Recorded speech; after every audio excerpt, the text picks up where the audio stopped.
Olá para você que acompanha a nossa programação multiplataforma. Estamos começando mais uma edição do nosso Ponto de Vista, desta vez gravado presencialmente aqui no plenário da Câmara dos Vereadores. Fazia tempo que eu não apresentava um programa presencial e ganhei de presente um convidado mais do que especial. Hoje eu converso com o Gilmar Abud, que é presidente da Corporação Musical Lira de Guarulhos, conhecido como a Banda Lira. Gilmar, muito obrigado por ter atendido ao nosso convite, por ter vindo aqui até a Câmara para fazer esse ponto de vista com a gente. Seja muito bem-vindo. Muito obrigado, Leandro. Agradeço a oportunidade, de trazer um pouco da história da nossa cidade, que se funde com a história da Banda Lira. E vamos falar já dessa história, mas primeiro eu acho que é legal a gente tentar passar um pouquinho do conceito para as pessoas do que é uma Banda Lira, porque Banda Lira existe em várias cidades, de todo o país, esse conceito de corporação musical Lira, O que é uma Banda Lira? Bom, vamos voltar um pouquinho então, rapidinho. Final do século XIX, estamos falando perto de 1800, começo de 1900. A primeira banda no Brasil, a Banda da Guarda Nacional. Segunda banda do Brasil, a Banda do Corpo dos Bombeiros do Rio de Janeiro. A partir daí, virou uma febre se criar bandas musicais. Então, toda cidadezinha, que tinha ali o seu pequeno centro, a sua pequena igreja, a matriz, passaram a se formar grupos de músicos que se transformaram em bandas. Algumas com coreto, inclusive, Sim. O coreto ele veio depois, ele veio como um acessório para contemplar as bandas. E Guarulhos não foi diferente. Meados de 1903 a 1908, alguns músicos, boa parte deles migrantes italianos, passaram a se reunir nas festas do Império do Grande Divino, que hoje é localizado no Largo da Matriz, no centro de Guarulhos. E em 1908, de fato, surge a Banda Lira de Guarulhos. Esses músicos, eles começaram a fazer uma peregrinação por Guarulhos, fazendas, comerciantes, para arrecadar dinheiro, para comprar os primeiros instrumentos, e a Câmara Municipal de Guarulhos teve uma importância assim altíssima nesse período, porque os músicos comunicaram à Câmara, e a Câmara contribuiu com R$100 mil para a compra dos 3 últimos instrumentos faltantes. Que bons tempos, A Câmara contribuindo com a Banda Lira. Legal. Mas não foi, teve outras. Contribuições recentes. Sim, ao longo da história a Câmara fez pelo menos 3 intervenções. 3 grandes intervenções. Você lembra das datas? Ou pelo menos dos períodos, mais ou menos? A segunda, perto de 1960, a Banda Lira estava passando por uma dificuldade bem complicada, bem delicada, sem contrato, porque a banda ela nasceu como uma sociedade civil sem fins lucrativos. Então, desde o início, ela sempre teve uma diretoria constituída, oficialmente como entidade, foi em 1964, quando houve o primeiro registro em cartório e ela ganhou um CNPJ, mas ela existe como sociedade sem fins lucrativos desde 1908. Então já tem uma história aí bastante longa. Depois a gente dá uma esmiuçada nos períodos.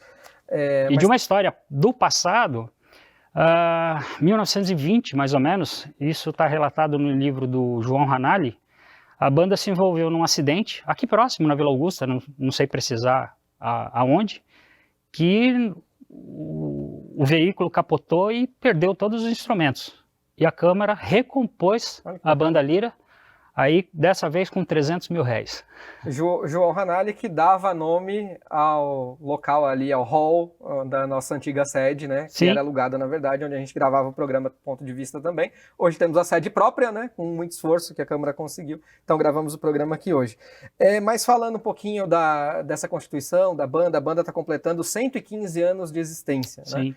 Sei que teremos comemorações, vou entrar na parte da exposição daqui a pouco, mas falando um pouquinho de você, porque você está assumindo a presidência agora, um rapaz novo, em substituição à Dona Lola, A Dona Lola que também tem aí um currículo de serviços prestados na banda. O que dá para esperar aí da gestão do Gilmar na presidência da banda? O que a gente pode aí tentar projetar para um futuro da banda na cidade? Bom, eu tenho muitos anos de convivência com a banda, Sou músico. Iniciei meus estudos musicais na Banda Lira, com o saudoso maestro Benedito Tieso, né? Fui um dos últimos alunos do maestro. Então eu acompanhei, né, de 1975, eu sou de 73, mas a minha memória afetiva é de 75 para cá, todo o trajeto da Banda Lira. Meu pai participa da banda desde 64, né? Meu pai, hoje, ele é o músico não só mais velho de idade, como de patrimônio da banda. O ano que vem ele completa 60 anos de atividade, né, sem interrupções, né? Então, o que esperar para a Banda Lira, né? A Banda Lira está numa situação muito delicada, né? Não houve a renovação de jovens músicos ao longo dos anos, tanto que a Banda Lira se tornou uma banda de velhinhos, como muitos conheceram, né? E os velhinhos foram falecendo, né? E hoje o que sobrou da Banda Lira são apenas 5 músicos remanescentes, né? Então, o que esperar das minhas ações, né? Estou buscando incentivos fiscais, né, junto ao Estado, através de editais como o PROAC, por exemplo, né? Paralelo a isso tem a apresentação, né, a exposição que vai acontecer. E isso foi um estímulo para alguns músicos que tenham feito contato, e o pessoal abraçou a ideia, falou assim: Gilmar, a banda não vai morrer, né? Se depender da gente, né, conta comigo. E para a exposição que a gente vai entrar no assunto daqui a pouco, a banda irá se apresentar com aproximadamente 23 músicos. Que bacana, que bacana. A gente torce muito pelo sucesso. Mas você falou de projetos, né, do Sim. PROAC. A busca de verba eu acho que deve ser aí uma das grandes metas.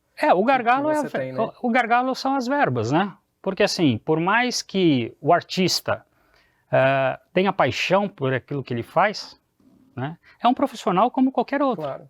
Né? Não adianta a pessoa ser formada em direito, medicina, né, se no exercício da função dele, ele não tiver remuneração, né? Quando você une, né, a paixão pelo que você faz e ser remunerado por isso, as coisas acontecem. E qual é a dificuldade hoje da Banda Lira? A Banda Lira, ela está sem verbas, ela está sem contrato, né, ela está sem doações, né, ela está sem sócios contribuintes, né, e isso tem levou uma decadência, né, muito parecido com o que aconteceu em 1963, afundada em dívidas. Como é que está a relação de vocês com o poder público hoje, na busca dessas verbas? Municipal ou estadual? Qualquer um, como é que está a relação? Municipal, eu diria adormecido, né? Tenho buscado, sim, né? Tenho contado com pessoas do primeiro escalão, né, que têm me auxiliado em alguns aspectos, mas eu diria que a Banda Lira está adormecida.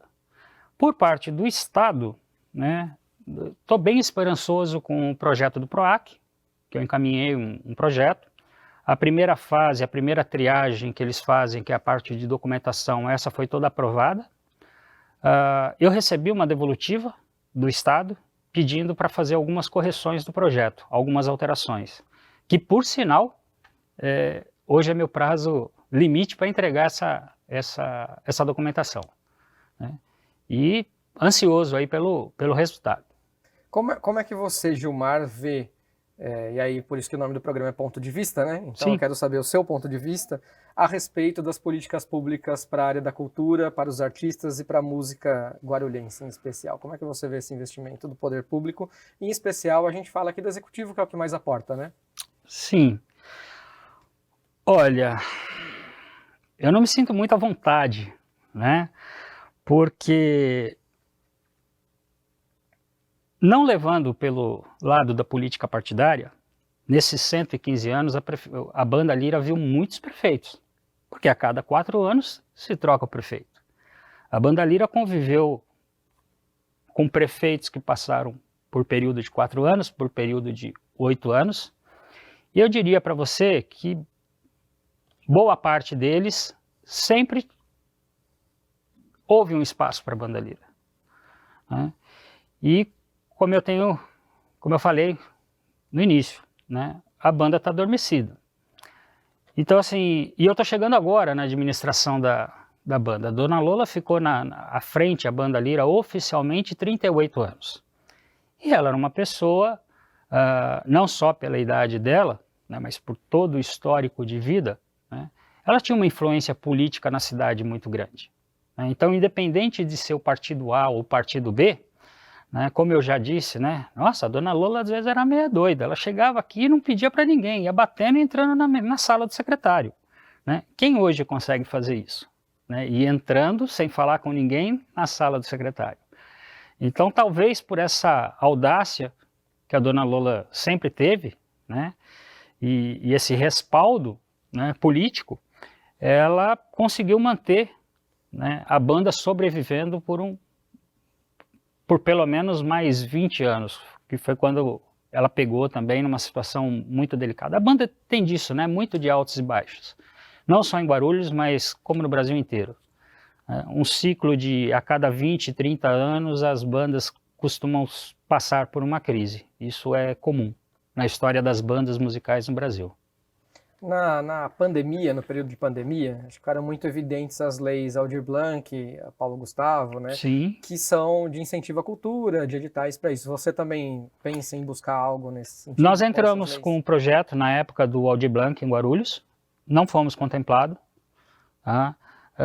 Não sei quais foram os critérios, né? Porque os critérios não foram revelados, né? O que foi revelado foi a pontuação. Eu acredito que, da nossa parte, se nós tivéssemos reduzido um pouquinho o orçamento, na categoria, na faixa do edital, nós teríamos levado o prêmio em primeiro lugar, né? Porque houve uma discrepância muito grande da nossa pontuação, numa faixa mais alta, com o primeiro colocado da faixa mais baixa. Nós tiramos 39 pontos e ficamos em quarto, né? E o primeiro colocado numa faixa a mais teve 32 pontos. E nós com 39 nós não fomos contemplados. Poxa, então, numa questão de ajuste orçamentário, se a gente tivesse ficado um pouquinho mais abaixo, nós teríamos levado o prêmio em primeiro. E aí veio, como você disse, esse foi o período da pandemia e foi um período muito cruel para a banda, né? Porque perdemos muito dos velhinhos, né? Seja por morte natural, pela própria pandemia, depressão. Foi o período que a Lola realmente entrou num desgaste físico e emocional grande, né? Tanto que hoje ela se encontra numa casa de repouso sob cuidados especiais. Quer dizer, além de todo o desgaste da pandemia, na parte das atividades, dos eventos, que a gente ficou restrito, né? Todo mundo ficou restrito, a economia foi bastante prejudicada, a cultura Sim. também. Além disso, teve um impacto realmente na própria banda. Teve. Com a perda de integrantes. E para piorar a situação, a nossa sede fechada, né? Períodos de chuva, voou telhado, infiltração para tudo quanto é lado, material nosso de patrimônio de 100 anos, né? Algumas coisas nós perdemos e, para piorar um pouquinho mais, saquearam a nossa sede, estouraram porta, roubaram instrumentos, né? A situação está complicada. Vocês têm uma sede própria? Só sim ou não? Porque depois sim. eu vou chamar... Tem uma sede própria? Que bacana, a gente vai discutir isso, porque a gente estava lendo na página do Facebook de vocês, né? A produtora que está aqui, inclusive, fazendo o programa comigo, que é a Marina, ela me passou as informações, e tem um projeto de uma pessoa que fez um trabalho de conclusão de curso, sim. que falava da sede própria. A gente vai esmiuçar um pouquinho isso depois do intervalo, mas depois do intervalo eu quero saber um pouquinho da sua formação musical, pessoal, causos, um pouquinho de histórias da banda, e aí a gente vai falar assim da exposição, que deve ser o grande evento em comemoração aos 115 anos. Combinado? Posso dar uma pausinha? Então, ó, é o tempo pra você... Agora tá físico, eu posso erguer meu copo d'água. É o tempo pra você beber aquela aguinha, ó, vou até dar um tintinho aqui com o Gilmar. A gente já volta.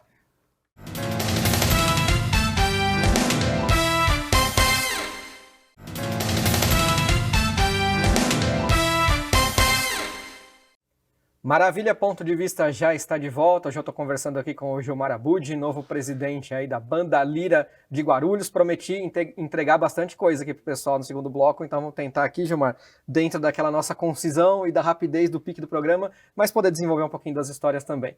Vamos falar um pouquinho primeiro de Gilmar. Gilmar é filho do Wilson, que você falou, que é Sim. seu pai, ainda ativo na banda, né? Durante mais de 60 anos aí, ininterruptamente. Como é que é a formação musical do Gilmar? Eu comecei a estudar música na Banda Lira aos 8 anos de idade, com o maestro Benedito Dieso, né? Foi um maestro aí de maior período, né, de corporação, quase 40 anos à frente à banda. E Benedito Dieso formou muitos músicos em Guarulhos, né? E os 2 últimos alunos dele foi eu. Seu interesse pela música veio de pai para filho mesmo? Sim, de família? sim, né? Eu com 5 anos de idade, a minha lembrança, 3 anos de idade, era correndo em volta do coreto da Praça Getúlio Vargas enquanto a banda tocava, né? Eu ali correndo atrás dos pombos, ali brincando e a banda tocando. Essa é a minha referência, minha memória infância. afetiva musical. Aos 3 anos de idade, correndo em volta do coreto. Aos 8, eu começo a estudar música com Benedito Dieso, e aos 12 eu entrei para o Conservatório Municipal, né, o Conservatório da Prefeitura. E eu permaneci no Conservatório até os meus 17 anos. Né. Prestei concurso para a Orquestra Jovem Sinfônica do Estado. Na época nem se sonhava ter Orquestra Jovem em Guarulhos. E os professores que eu tinha na época, inclusive, mando um beijo para o Celso Franchini, que até hoje ele é professor no Conservatório. Fui um dos primeiros alunos dele, foi ele que me orientou a buscar as orquestras em São Paulo. E ele que me encaminhou para a Orquestra Jovem do Estado de São Paulo. E lá eu permaneci por 2 anos, aí servi quartel, fui músico militar. Quando eu saí da vida militar, eu passei a tocar na noite, como músico, banda de baile, muito casamento, tive minha banda. Música me abriu porta para estúdio, produção, emissora de TV, e hoje eu faço de tudo um pouquinho, e o meu coração pela banda bateu mais Como forte. é que veio esse convite para você, para assumir a presidência? Na verdade não foi bem um convite, foi uma necessidade, né? Como eu falei para você, período de pandemia, nós perdemos boa parte dos músicos mais idosos. Tinha uma safra nova que estava chegando e, como toda instituição, né, posso dizer que houve um racha interno, né? A banda sem contrato, sem trabalho, uma parte, vamos vender a nossa sede, né? A gente acaba com isso tudo, porque ninguém vai tocar. E aí eu tomei a frente, eu falei, não, a banda não vai parar. Né? Dona Lola já estava doente, já estava afastada, e eu consegui reunir os remanescentes, né? E nós fizemos uma nova ata de eleição, né? Procurei cartório, teve uma burocracia danada, porque ainda estava no período de gestação da Lola, né? E ela não podia assinar, né? E a gestão dela ia até dezembro de 2022. Então, entre advogados e cartório, eles acharam um caminho para eu assumir a presidência como presidente substituto, vamos dizer assim, para cumprir o mandato dela até dezembro de 2022. Dezembro de 2022 houve uma nova eleição e aí eu fui reeleito para os próximos 4 anos. E aí falou, não vão vender a sede coisa nenhuma e vocês têm uma sede própria. Aliás, deixa eu só fazer um parênteses nós aqui. temos uma sede mandar própria. Um abraço para Dona Lola, né? Sim. Que aí pode, de repente, assistir ao programa, enfim. Desejar para ela aqui longos anos de vida ainda, uma recuperação, mas que ela saiba que ela está muito bem representada aqui, tenho certeza. Não só ela, como o Américo Testai, né? Sim, toda a família Testai. Toda a família Testai. Da cidade. Né? Então, a banda tem uma sede própria. A banda tem uma sede própria. Como é que foi essa conquista? Porque foi o que eu falei, né? No primeiro bloco eu citei aqui um trabalho de conclusão de curso no Facebook, que era ter uma sede própria na banda. Sim, sim. E eu não sabia que já tinha. Esse trabalho de conclusão de curso é do Renato, né? O Renato, inclusive, é o diretor lá do Arquivo Histórico. Quando ele fez arquitetura, ele fez esse projeto, porque nós já tínhamos um terreno, né? Nosso terreno era atrás da Maria Cereja, né? Lamentavelmente, né, esse terreno ele acabou sendo vendido e hoje a nossa sede ela fica na Rua Corina, atrás do Banco do Brasil, ali na Paulo Facchini, padaria City Bread, né? Também Super bem localizado ali. Bem localizado, mas assim, nem se compara o tamanho de terreno, né? Nós tínhamos um terreno na Brás Cubas de 500 metros e na Corina é uma área de 250 metros. Mas por quê? Nessa tentativa, né, precisa de dinheiro para manter, né? Foi vendido num lado, comprou um negócio menor, hoje a gente ainda temos a nossa sede. Às vezes o cobertor é um pouco curto, né? Sim. Cobre a cabeça, descobre o pé, descobre a orelha. Exatamente. Isso faz parte mesmo. Vamos falar um pouquinho de causo. Queria que você aqui, de uma maneira resumida, que der, né? Mas Sim. Eu acho legal também expor os detalhes que você tem. Contasse um pouquinho da história, porque a gente conversava fora do ar e você disse que divide aí a história da banda mesmo em 3 períodos, né? Sim. Que você consegue entender. A primeira etapa eu classifico aí até 1960, né? Que aí teve... Lembrando que a fundação foi em 1908. 1908. De 8 a 60. De 8 a 60, nós tivemos figuras ilustres de Guarulhos, né? Eu vou falar os nomes mais recentes, né? Porque muita gente ainda é fácil de associar com o nome de rua, né? Família Facchini, Luiz Turri, foi maestro da banda durante muitos anos. A própria família Tastai, a família Tastai dos 115 anos, tem 100 anos de história. Entre essa coisa de pai para filho. Álvaro Mesquita, né, tinha o comercial Mesquita na rua Dom Pedro. Seu Álvaro foi um homem que revolucionou a banda em 1960. Foi através da atitude da diretoria de 1963, né, na década de 60 para 70, que a banda se tornou serviço de utilidade pública em Guarulhos, né? Junto com o seu Álvaro, o seu Noronha, né, o Vasconcelos Noronha da Universidade FIG hoje, né, fazia parte da diretoria, João Nacari, enfim, muitos e muitos nomes de pessoas ilustres da cidade, né, que muito contribuíram para a cidade, passaram pela corporação, né, fazendo parte da sua diretoria. O segundo período vem quando realmente a Lola vem e assume a banda, né? Foi uma repaginada para a época, mas como eu falei lá atrás, as bandas de músicas elas costumam ter um ciclo aí de 20 anos, 30 anos, né? Então quando você vai chegando num período muito longo de gestação e se você não tem o cuidado na renovação dos músicos, a banda envelhece, né? E isso a banda já viveu esse ciclo várias vezes, né? Causos. Eu teria vários que eu vivenciei. Uma história de bastidor engraçada, alguma coisa. Essas são as mais legais de contar aqui. Bastidor engraçado. Não sei se é tão engraçado assim. Dependendo da coisa, eu sempre falo. Aquela que pode contar, né? Como eu entrevisto muito atleta, a gente sabe como são as histórias de atleta. Eu falo, aquela que você pode contar, aquelas publicáveis. Né? Talvez essa não poderia, mas eu acho que, assim, é uma curiosidade. Bom, músico tem fama de gostar de tomar umas bebidas, né? Como por isso que eu falo dos publicáveis, sabe? Músico da noite, boêmio, né? Vamos dizer assim, né? E uma ocasião a banda Lira foi tocar em Borda da Mata, Minas Gerais, a convite do prefeito de lá, né? E na volta tinha algum desses boêmios, né? Em Minas quase não tem cachaça, né? Tinha exagerado um pouquinho, né? E você imagina o ônibus Fernão Dias por volta das 11 horas, esse boêmio ele resolve ir no banheiro do ônibus.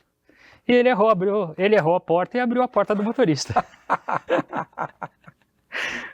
Foi complicado. Acho que a cabine ficou um pouquinho molhada, a cabine do motorista.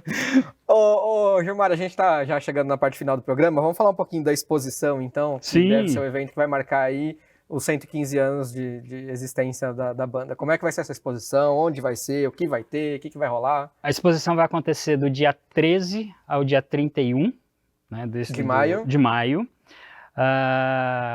Com a abertura oficial, dia 13. Então, assim, quem puder estar Onde vai ser? Onde vai ser? No Adamastor. Ok, no Adamastor Centro aqui, né? No Adamastor Centro. Então, assim, Na Monteiro Lobato. quem puder estar, né, no Adamastor no dia 13, às 19 horas, vai ser bem legal essa abertura. A banda vai estar presente, né, porque como eu, não sei se eu falei no programa, se eu falei fora, nessa minha missão, conversa com um, conversa com outro, temos uma previsão aí de 23 novos músicos. Falou no primeiro bloco. Falamos no primeiro bloco, né? E é o reinício, né? A continuidade vai depender... Esse evento de comemoração marca o reinício da banda sem dúvida, na cidade? Sem dúvida, em todos os aspectos, com as leis de incentivos que eu estou buscando, com os contatos na esfera municipal que eu estou buscando, alguma coisa tem que acontecer. Vocês recebem doação também? Doação, estamos abertos à doação. Por exemplo, se algum empresário da cidade, será muito bem-vindo, mesmo porque os editais que nós estamos buscando têm incentivo fiscal de contrapartida, ou se for o PROAC e ICMS, ou através do ICMS, ou se for federal, através de imposto de renda. A gente não está aqui para passar pires nem chapéu, né, como a gente fala, mas é legal a gente fazer esse convite, porque de repente as pessoas não conhecem o trabalho da banda, ou não se lembram, ou falam, puxa, a banda está morrendo, está nessa situação, e não sabia da situação. Mesmo né? Porque no período até 1960, a banda ela sobreviveu esse tempo todo de doações, de famílias tradicionais guarulhenses que eram associados e contribuíam com mensalidade, para poder ver a banda tocando todo domingo no Coreto. Então, assim, acho que vale a pena, né, sim, a gente falar um pouco dessa situação.